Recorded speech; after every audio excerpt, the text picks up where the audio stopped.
Okay, hello everyone. Thank you to Nanjo-san. And it is a very interesting presentation by Suhei. It's very inspiring. And what I'm going to share with you is a little bit have some connections with the previous presentation, but I'm going to share more stories on Pranata Mangsa. It's kind of an ancient Japanese concept of farming. It's a farming cycle that are guided by the star. So Pranata Mangsa, in general translation, Pranata means the order, while Mangsa is time. So in general sense, this is the concept of the order of time. A month before I came to Tokyo, there are these quite interesting discussions over the internet mentioned by my colleague Yanwar Nugroho, where he mentions that in 1921, T.S. Eliot is already explained one of the central problem with the information age, where knowledge is everywhere, information is everywhere, but in the same time, we seems to ignore or forgot or doesn't know anything what is happens in our society. And when I still a student, in around 90s, my friend gave me this book written by Victor Papanek. The title is Design for the Real World. And what his writing is somehow still haunting me. And his book is actually my handbook. I always carry the book everywhere and I read all over again what he's already mentioned. When he writing this book, I believe he stayed in Indonesia for a couple of years, visiting many places and working with some local farmers and see design from different perspective. And what he mentions, I think, somehow still relevant up until today.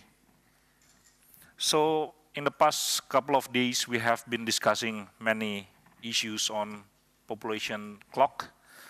I don't know whether it happens here in Japan, but in Indonesia, we have this experience of increasing number of youth population from time to time.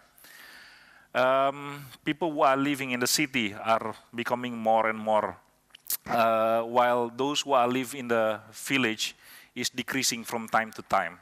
So it is projected that in 2013, around 80% of Indonesian population will live in big cities, where city is going to bigger and growing, and 70% of GDP will concentrated in the city. And this is what we have been facing in West Java. The population increasing number in West Java is projected around 2% a year. So we have around 900 until 1 million new inhabitants every year. So there will be around 100 million people by 2045. So there will be an increasing number of need on food, energies, housing, clean water, education, etc., etc. So this is one of the biggest challenges that we are having in Indonesia. So in connections to that, in the past couple of years, in particular in 2013, together with some colleague in Common Room, we started to set up this new initiative in encouraging people to collaborate, especially those who came from urban and rural areas. So there are these ancient Sundanese proverb saying that we can refight the past in order to see the glimpse of our future. So starting from that year, we started to collaborate with some friends at the Kasepuan Ciptagelar village. Is a rural area in the deep forest of Mount Halimun, where we started to learn that most of farmers in that village is still practicing this ancestral tradition on farming that are based and guided by star clusters. And surprisingly, around the same year, we also got introduced with Mr. Suharja, who are a senior researcher at the Bosca Observatory, who are also teaching for the Institute of Technology of Bandung, where they started to revisit and do research on ancient concept of farming cycle. So whereas that Pranata Mangsa is a general concept in most of farmer in Java Island, but up until now, most of the knowledge is still scattered and not documented well. So what we are trying to do is to learn and revisit the old knowledge, and then to produce the knowledge so it can be more accessible for more farmer in the area. So this is Kasepuhan Cipta Gelar. Officially, it was established in 1368, but through some archive and document, we learned that the existence of this village is long way before this time. Like I say before, the location is in the deep forest of Halimun and Salak National Preserve. The village is distributed in 3 regencies and 2 provinces, and there are more than 500 villages and 33,000 inhabitants. So, yeah, in that village, they still using these particular star clusters. They call it Kidang and Kerti, where we, in general term, we understand Orion Belt and Pleiades. So it's like a sign for farming cycle every year. So they follow these star clusters, and they're using poetry to signify the clusters.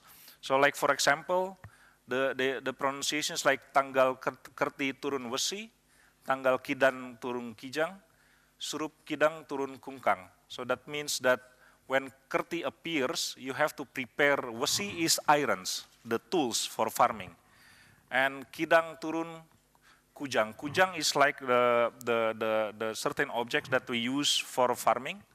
And Surup Kidang turun Kungkang. Kungkang is like an insects that appear in certain time of the year. So basically we can say that most of their cultural rituals and daily activity, including the farming cycle, is guided by the star. Basically, people at the Kasepuhan village will start with these rituals called Ngasek. It's like the time to plant the rice. And Nganyaran rituals is the time where they prepare the rice so they can eat the rice together. So in this village, rice is considered as a sacred object. So you don't allow to sell rice by tradition. And what is quite interesting is that the food production in this village is still somehow integrated with their social life, their cultural life. And after this, during I think in around 65, Indonesian government started to applying this new and modern technique of farming. So what they do is that they working with the army and military to force the farmer to adopt new concept of farming. And to avoiding conflict with the existing regime, most of farmer in Kasepuhan village is doing some kind of guerrilla farming. So they go inside the forest and develop their own farming practice, and somehow it managed to survive up until now. And we are lucky because what have been introduced as a modern technique of farming, and which is known as a green revolutions, is causing more new problems. Like in the beginning, there are an increasing number of food productions, but after a couple of years, there are new problems causing by this the so-called green revolutions, because they started to introduce the use of hybrid rice, so it vanished the local knowledge to grow their own rice. And there are also the use of chemical pesticide, and it's poisoning waters, organisms that are originally part of natural predator in the region. So somehow we felt lucky to get in touch with Kasepuhan Cipta Gelar village, because they still have that knowledge, how to understand the natural cycle, and then how to understand the connections between star clusters and the agroclimatology in the region. So this is the star. In Japan, you might be know it as a Mitsuboshi. There are different names. We call Bintang Wuluku, or Kerti, or the plow. And this is the Pleiades. We call it Bintang Kerti or Ranggay atau Ranggayan because there's many. It consists of many stars. So in Japan, maybe you call it Subaru. So this is the constellations. So what is also interesting is that they understand the star clusters through poetry. So they write, like in Sundanese, we read it at tanggal kidang turun kujang, kidang ngarangsang ngahuru, kidang mancerat ngasek, surup kidang turun kungkang. So when Orion belt appears, we have to cutting trees. When Orion belt become clearer, we can burn the bushes. The Orion belt become very clear, we start to digging holes. And the Orion belt disappeared, they come the rice pests and insects, or Harikami musi. So it's like a biosensing in a way, with the connections with the star and the dynamics of certain insects and trees. And somehow they manage to use the star to and find the connections, what is happens during that time, throughout the year. And like for example, in around June until August, people in the village see the grasshoppers as a signifier. So they see how the grasshopper laid eggs, and certain trees like kapok trees, or certain trees like bamboo, and so on and so on. Also bird, snakes, dragonflies.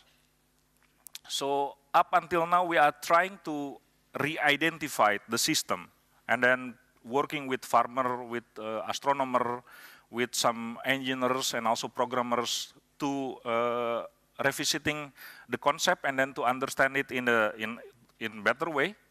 So hopefully in the next within the next few years we can gain more knowledge and then redistribute the knowledge to more farmer in Java Islands, because most of this knowledge is becoming extinct somehow. So this is how the whole constellations is look in different places.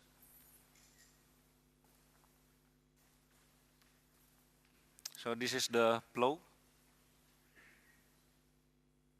So this is, we working with Yoyo Gasmana. Yoyo is a contemporary artist who are decided to move to the village and working with the farmer. So he help us to collect most of the knowledge from the elders. And somehow we started to understand that how this knowledge is impacting culture, social behavior, and also natural surroundings in the area. And they have their own consumption patterns that are also guided by the star. And yeah, because of this, that's why I think food production and farming practice in the village is somehow strongly related with their social activities, because they are always limited time and limited growth, so they have to work together. And interestingly, a week before I come to Tokyo, I talked with my colleague, Ibu Ramali Sobandi, who are also an urban planner. And then what is quite interesting is that now in Indonesia, there are started designers and urban planners and architects who are integrating the ideas of food productions and residential areas.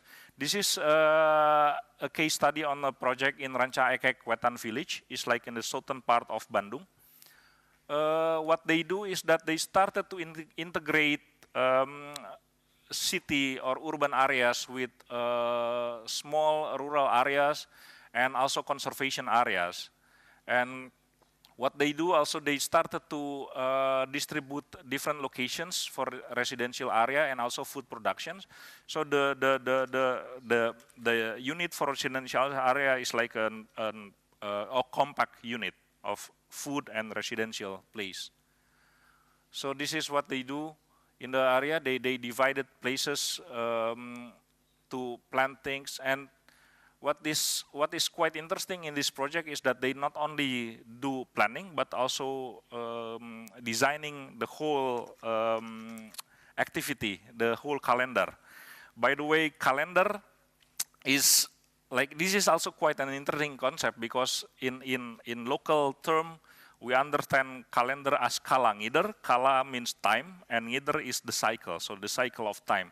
So what they do in this area is that they also designing the schedule in the village based on certain activities on farming practice. So I think this is quite an interesting approach. There are also same initiatives that are started to develop in Yogyakarta and different places where urban planners, architects, designers, and artists started to work together and see housings and urban planning is something that are strongly correlated with the food productions. And for the closing of my presentation, I would like to recite and pass down this interesting wisdom from the village. If you can see this gunungan, up in the top there is a star. And for me, this gunungan is like resembling this concept of ecological intelligence, where mostly people in the village see the realities within very interesting characters. Bumi means earth, Langit means the sky, Sawarga means the heaven, and Naraka is the underworld. And they see it as an integrated part of our life, where Buana Pancaluhur is the sky, Tengah is the earth, and Rarang is the underworld. And for most people in Kasepuan Ciptagelar village, they have the duty to nurture and protect the whole living creature in the earth. And hopefully, this ancient concept is also can become a new inspiration for us. So thank you, hatur nuhun, arigato.